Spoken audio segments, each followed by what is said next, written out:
Hello and welcome to Driver's Therapy. In today's video, we're gonna be telling you some really cool stuff that we got done, but let me tell you, Elise kicked butt in this video. I was working on his door and working on some trim pieces, but wait till we show you what we got done. All right, let's get started.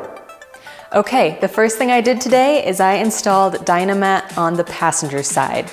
So first of all, we already did the driver's side, so I was able to come over here and kind of reflect what I'd done on that side. And in good news, Dynamat is pretty easy to work with. You can mark on it with a regular pen, you can cut it with regular scissors, and it goes down really well. And to make it attach, I use both my hands and the roller that comes with it. And with all of this, we're going to have some good sound deadening. All right guys, but check this out. So what's gonna go on top of that Dynamat? Well, it's gonna be this awesome type of carpet. So we ordered this from Pelican Parts, which is a very famous Porsche parts place, and we got this carpet, and let me tell you, it is light and it looks good, and essentially this is what people use on a lot of projects. So I wanna give credit where credit's due. I got this idea from a guy who was building that yellow Ferrari and put the K20 motor in it, and this is the carpet he used, and this is the carpet that a lot of hobbyists use. This is great. I'll put the name in the description if you guys are curious, but Elise took on the job to go ahead and put the first piece in. We got it all in, so she's gonna explain how she did it, how she got it done, and it came out really good. Okay, so this is how I did it. I got some sheets of paper and I laid them down into the car and just got them until they were fitting correctly.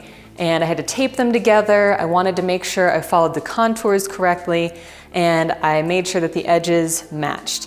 And so once I got all of this taped together, I brought it back over and laid it out on top of the carpet itself.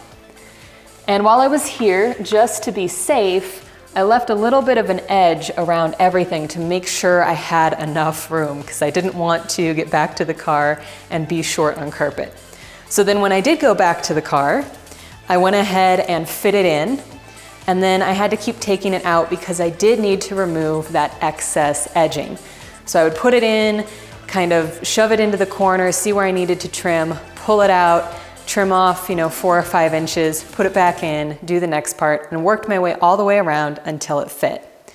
And at the end of all of that, we broke out some spray adhesive, sprayed it into the car as well as into the back of the carpet, got it attached, and rollered it down with a little bit of pressure so that it would stay. So while Elise was working on that project, I was polishing the trims that go on the body, on the seam lines, and they polished up really well. I mean, they look really good. I was initially gonna drop them off to get powder coated, but I think they came out nicely. The only thing is, if you look over here, because everything was thrown in the car without care, these got bent. They got bent really badly because everything was just thrown in the car. So what we're gonna do is we're gonna actually see if we could get somebody to help us to get all these reformed so they could go on the car nicely. But besides that, once we get these reformed, we're gonna go ahead and use double-sided sticky tape right here. This is the 2023 technology. We don't need these clips that are inside here, these metal clips like these. They're all rusted and it's missing some. We're gonna use some literally trimmed double-sided adhesive tape, and we're gonna attach these to the body. They won't go anywhere. It's proven technology. It works. We don't have to worry about it. So we're gonna send these off and try to get these fixed and then put them on the car. We did make some progress. We did have one trim piece that I polished and I attached using the double-sided sticky tape to the passenger side. So if you look now to the driver's side and the passenger side, we have both trims on there and it looks absolutely great. And what we also did is we also worked on this door panel. You got to do that because it's missing the stopper. But we worked on the door panel. We got it attached. As you can see, it's a little discolored, but I've got a plan to fix that up and get it back to a nice black. I tried a couple of stuff. This is, of course, a 1968 car, but I've got an idea how to make this a little bit darker. But we've got everything in here. Everything works. The door works besides it getting stuck every now and then. We got the door handle locked in here. I got this little handle attached, but this isn't the right screw/bolt for it. So we're going to try to find that as well and get that taken care of. So if you look over here, this is where we're missing the plugs, and this is where we're gonna need the plugs. I have those on order. It looks like they're gonna be here whenever they get here from Japan. But once we get those plugs in there, we're gonna go ahead and put the carpet into these 4 segments. So we're gonna do this segment, and then we're gonna copy what we did over here. As you could see, it has like a kind of like a black trim around it, so we don't have to put carpet there. In the center comes this like little kind of carpeted piece of trim piece in there that kind of fills it in. The only thing is that it's kind of coming apart. If you can see all these little pieces just coming apart off of it. We might put that back on there and just kind of put some adhesive on there, or we might carpet it. We might put carpet on this like the original S2000s had, the AP1s, but that's one thing that we're definitely gonna get taken care of here soon. All right, so what we're gonna do is we're gonna try to recondition and refurbish this instrument panel. And the way we're gonna do it is we're gonna remove the gauges. You're just gonna unscrew and remove the faces and the gauges off of this small sheet of thin metal. And what we're gonna do is we're gonna send it off to get redone. And then of course, we're gonna make sure that we keep all the lettering on it. And then after that, I'm gonna polish up the faces. And once the faces are polished up, I'm gonna see about getting these bezels redone as well, probably get them Cerakoted.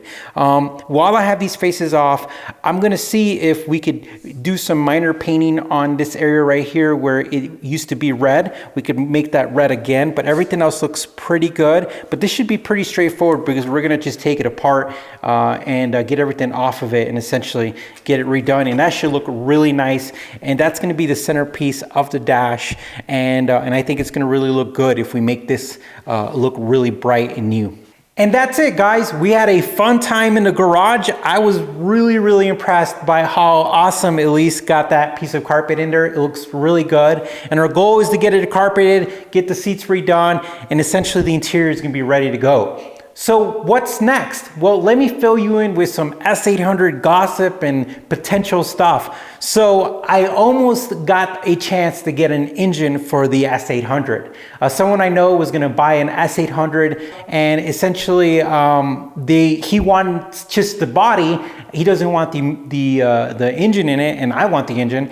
So we were gonna work something out, but something happened with that deal. And essentially, I'm still looking for the OEM engine. Here, once we get the plugs in and the carpet in, maybe in between that, because we're still waiting for the plugs, we might do our engine layout that I've been telling you about. But essentially, we're really starting to kind of focus on the engine part. I'm gonna look really hard to find one, to get my hands on the OEM one.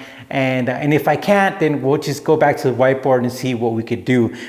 Worst case scenario, we get the whole car done, ready to go, and then we find a shop that wants to do a really cool swap. We drop it off with them, and then we get the car back and we could drive it. But either way, there is definitely a light at the end of the tunnel, and we're having a lot of fun. This car is so cool. It's so cool looking, and it has been a huge pleasure putting it together, even in the condition that we got it in. All right, guys, thanks for watching. You take care, and we'll see you soon.